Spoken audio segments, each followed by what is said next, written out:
샬롬 반갑습니다. 10월 14일 화요일 오늘의 말씀입니다. 하나님을 신뢰하는 용기 역대하 25장 1절부터 13절 말씀입니다.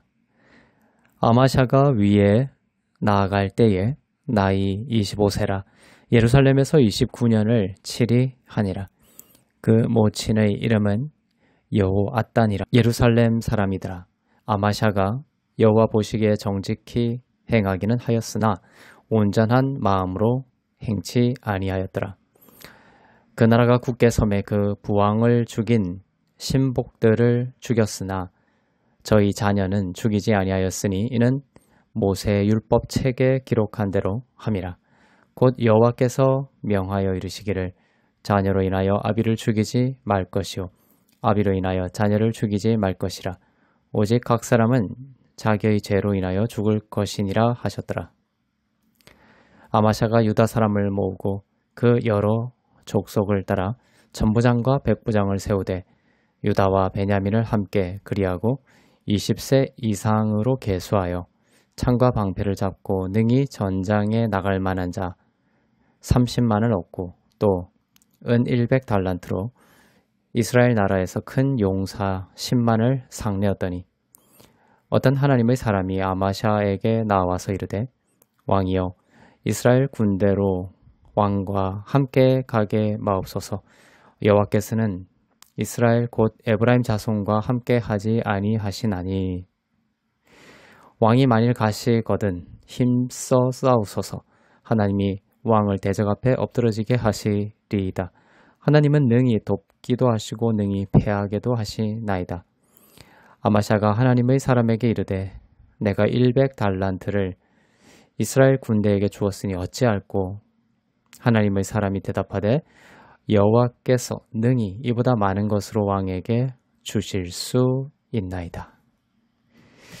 아마샤가 이에 에브라임에서 자기에게 나온 군대를 구별하여 본 곳으로 돌아가게 하였더니 저희 무리가 유다 사람을 심히 노하여 분연히 본 곳으로 돌아갔더라. 아마샤가 담력을 내어 그 백성을 거느리고 염곡에 이르러 세일 자손 1만을 죽이고 유다 자손이 또 1만을 사로잡아 가지고 바위 꼭대기에 올라가서 거기서 밀쳐 내려뜨려서 그 몸이 부서지게 하였더라.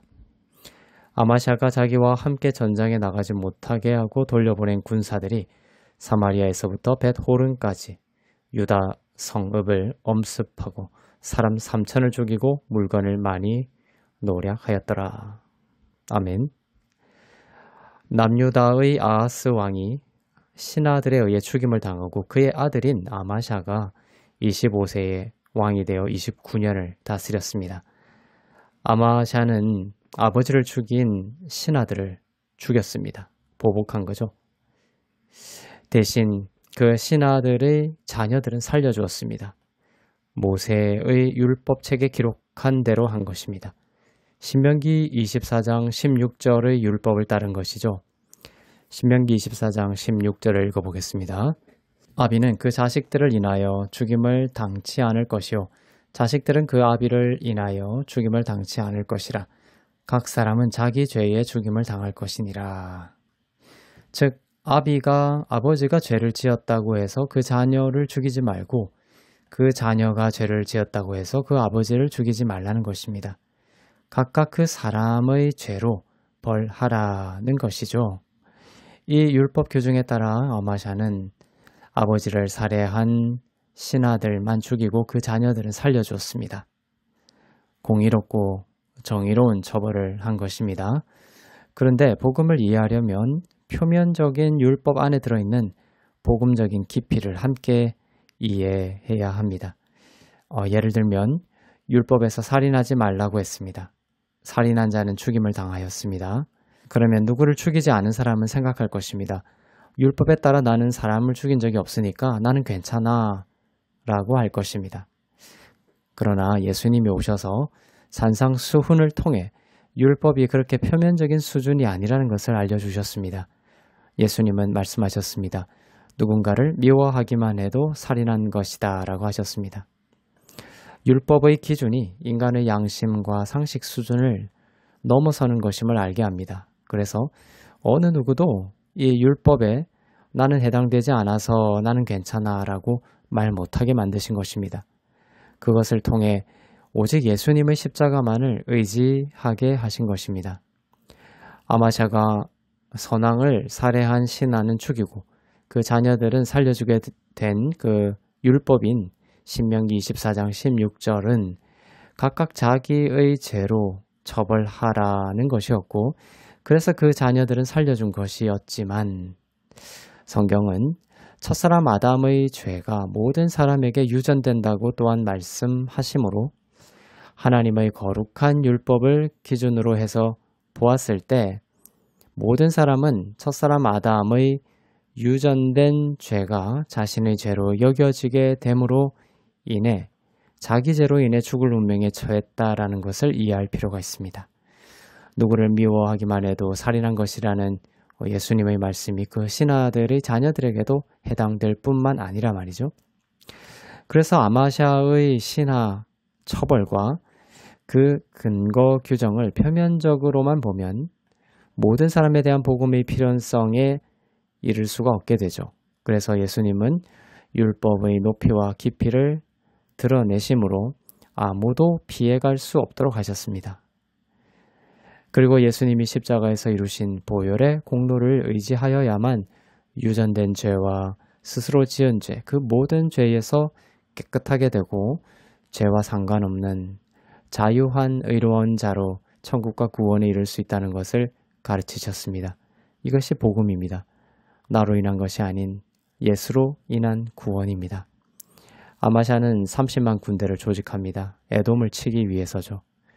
군사가 부족하여서 북이스라엘 군인 10만 명을 은 100달란트를 주고 용병으로 채용합니다. 그러나 하나님은 이것을 기뻐하지 않으셨습니다. 북이스라엘에 하나님의 마음이 없으셨습니다. 그들은 우상을 숭배하고 예수님을 상징하는 하나님의 제사를 버렸기 때문입니다. 하나님은 하나님의 사람을 보내어 말씀하셨습니다.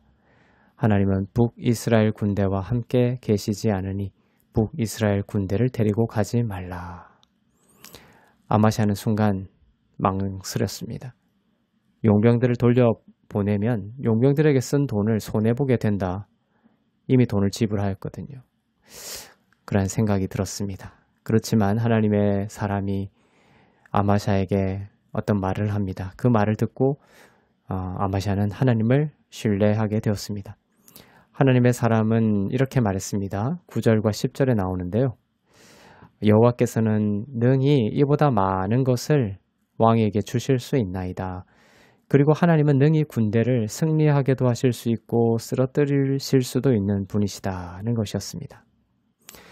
즉 하나님의 하나님 되심을 알리고 그분을 의지하는 자에게 하나님은 모든 풍성함으로 도우실 것임을 알린 것입니다. 그 사실이 아마샤에게 믿음이 되었습니다. 아마샤는 용병을 돌려보내고 하나님은 그 적은 숫자로도 전쟁에서 이길 수 있도록 함께 하시고 역사하셨습니다. 우리의 인생에서 중요한 것은 환경과 상황이 아니라 선하심과 인자하심이 풍성하신 하나님을 믿고 신뢰하는 것입니다. 특히 예수님으로 인해 하나님의 자녀가 되었다는 신분과 정체성으로 하나님을 신뢰하는 것입니다. 적은 수로도 큰 군대를 이기게 하시고 잠깐 손해보고 잃어버리는 것이 있는 것 같을지라도 하나님은 그 모든 것을 보상하시고 더욱 넘치게 인생을 인도하실 것입니다. 기도하겠습니다. 사랑의 하나님 아버지, 주님은 역사와 인생의 주인이심을 믿습니다.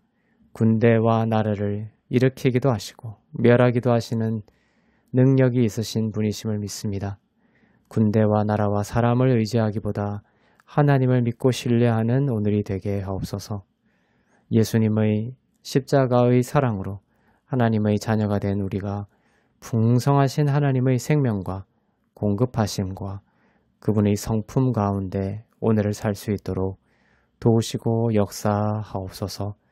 감사드리며 살아계신 우리 주 예수 그리스도의 이름으로 기도합니다. 아멘.